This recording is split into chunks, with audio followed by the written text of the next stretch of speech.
down the health aspect of this election season, I want to bring on Dr. Luiza Petre, a board-certified cardiologist and nutrition expert. Doctor, thank you very much for joining us. You're here at the right time, actually, because this has been a kind of heated debate as of recently regarding, as we said, President Trump, Bernie Sanders, Joe Biden. So I just want to start by asking this off the top.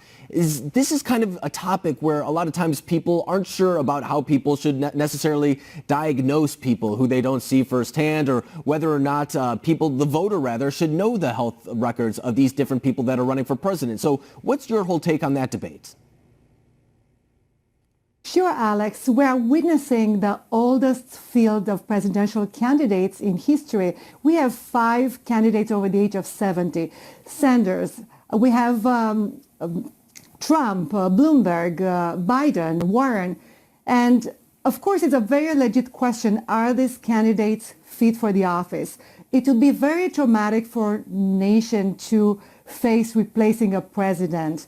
But let's look at the history. Heart disease is not new in the White House. President Eisenhower had a heart attack in 1955, and that was medicine 65 years ago. And he got to live through his second term and another 14 years. Also, President Johnson had a heart attack in the same year, 1955, and he lived 18 years more.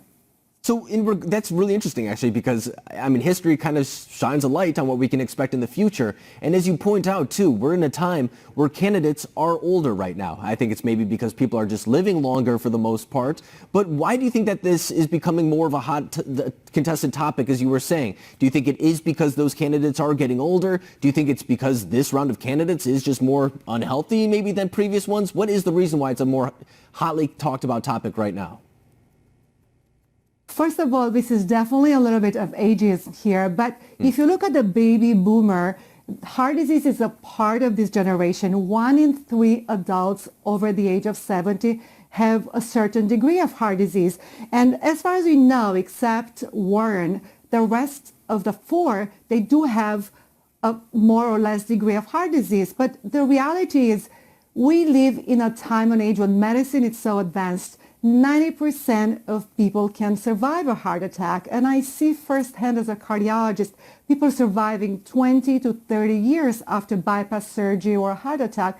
But what is really more important at this point, once the heart disease has been established, is what do they do for secondary prevention to prevent another heart attack?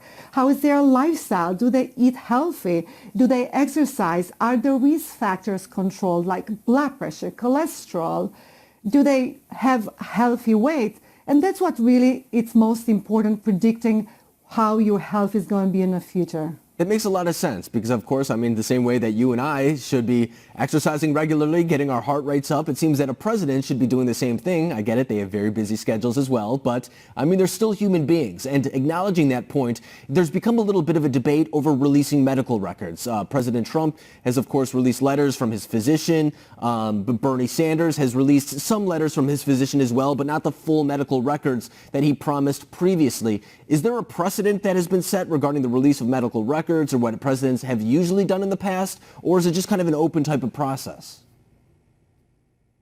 Alex, last time when one presidential candidate disclosed full medical chart was John Kerry, and after that we only had medical letters, and we took them as enough information to provide the truth, and we rely on them.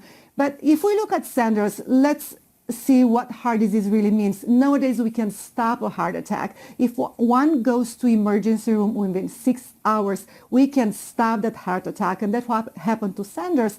I would say we have enough information right now. I don't think any more medical records, unless it's something completely new, would bring more on the table. And it's election time. Everyone is looking for blood. Knives are out. Age and health are easy topics to target. But at the end, yes, health is important. But let's focus on items that are more relevant and more pertinent to these elections. No, I think that's an excellent way to put it right there. In fact, it's a way that you won't see that on a lot of cable news, because it's not necessarily the sexy headline where people want to go after each other and say that there's a lack of transparency or really find something very salacious in those medical records. It's kind of interesting to hear that perspective. But Doctor, I really appreciate you coming on tonight and talking about a subject that, quite frankly, I know nothing about. So thank you very much for coming on and giving us your expertise.